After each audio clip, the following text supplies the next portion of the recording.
On the day you start and you decide you're going to become a reseller, you should have some basic ideas. What you want to sell, where you want to store your goods, what niche you're going to work out of, and how you plan the initial growth phase. You got an awful lot to learn.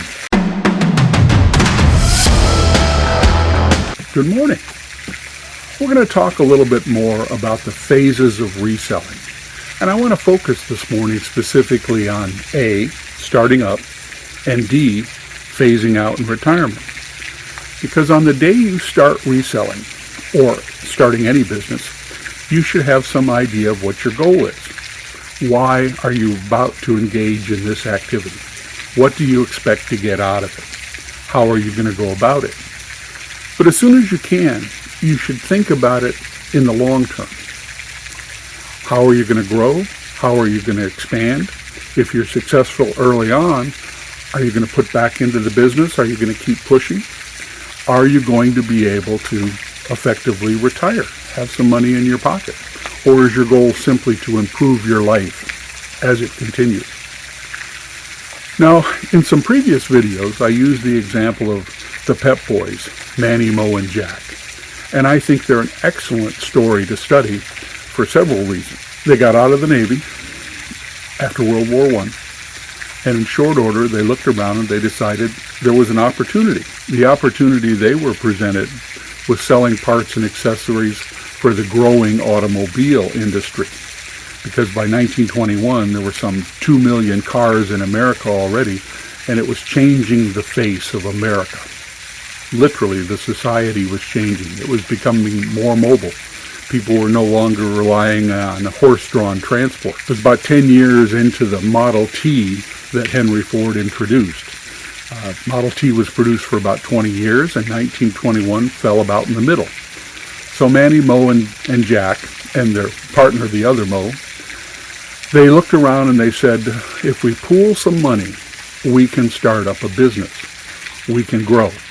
So I have to wonder what those Pep Boys thought about as they put their hard-earned money, a few hundred apiece, into a business.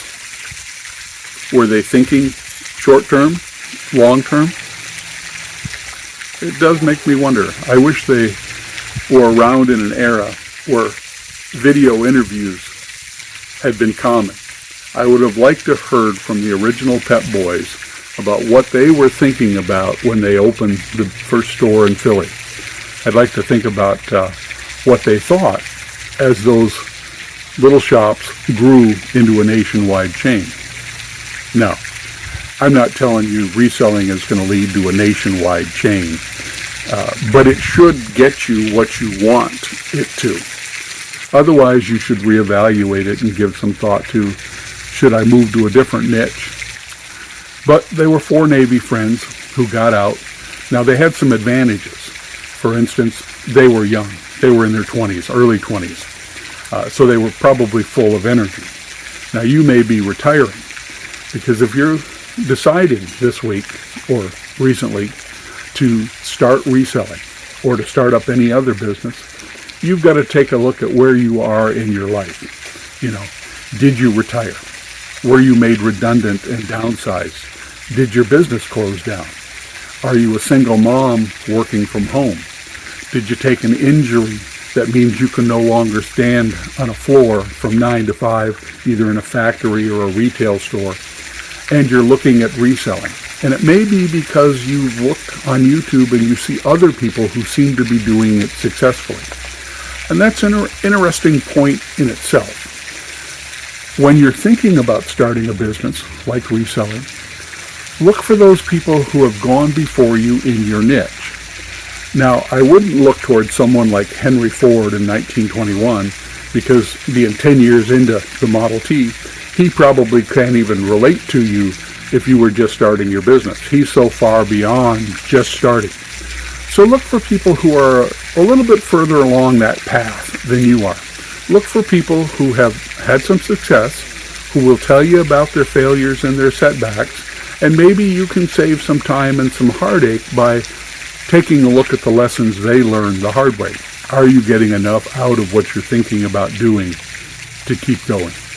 Do you see a future in it?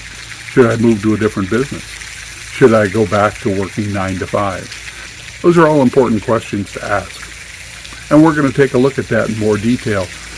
In past videos, we talked about the Pep Boys and used them as an example.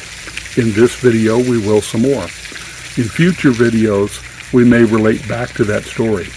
I've got a fondness for that particular story, Manny, Mo, and Jack and the Pep Boys. Maybe it's because they were Navy and I was Navy. Maybe it's because they started small with a hope, and I fell into my reselling career kind of accidentally. But I knew in pretty short order that I liked it. And it's important to like what you're doing. And it may be one of the reasons you're thinking about doing something else. Okay, so we're going to focus on Phase A, the startup. We're going to focus on Phase D, the end. Now, an awful lot is going to happen in between, and we'll touch on that in this video. And we've already put up many videos in our playlist that begin to cover those aspects in the middle. But Rose and I started this process in 1997, and it was almost a fluke. Well, it was probably inevitable, but it wasn't my intention when I retired from the Navy to start a business.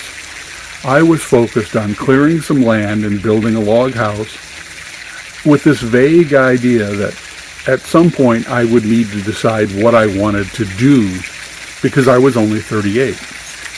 You know, I wasn't in my 20s like Manny, Mo, and Jack, and I was a single guy in the sense that I was doing the work solo because Rose took a part-time job in town in the medical profession. So we weren't a pair of resellers at the time. It was me, and she helped as she could. When on her days off in the evenings, her focus mostly was on the property in the house. But as we took care of that and we moved into reselling and I started a business, she became part of the business as well. So that startup phase, on the day you start and you decide you're going to become a reseller, you should have some basic ideas. What you want to sell, where you want to store your goods, what niche you're going to work out of, and how you plan the initial growth phase. You got an awful lot to learn.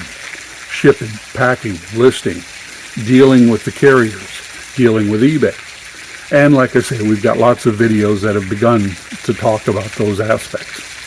But as soon as you can, start to focus on the end of the process. It may be in 5 years or 10 years or 50 years. But at some point, you've got to have your long-term goals. What do you want to get from reselling? What do you want to achieve? Are you looking for a little extra income to augment your current? Are you trying to make sure that if you do lose your job or get downsized or made redundant, you've already learned an alternate process? Do you want to simply work for yourself?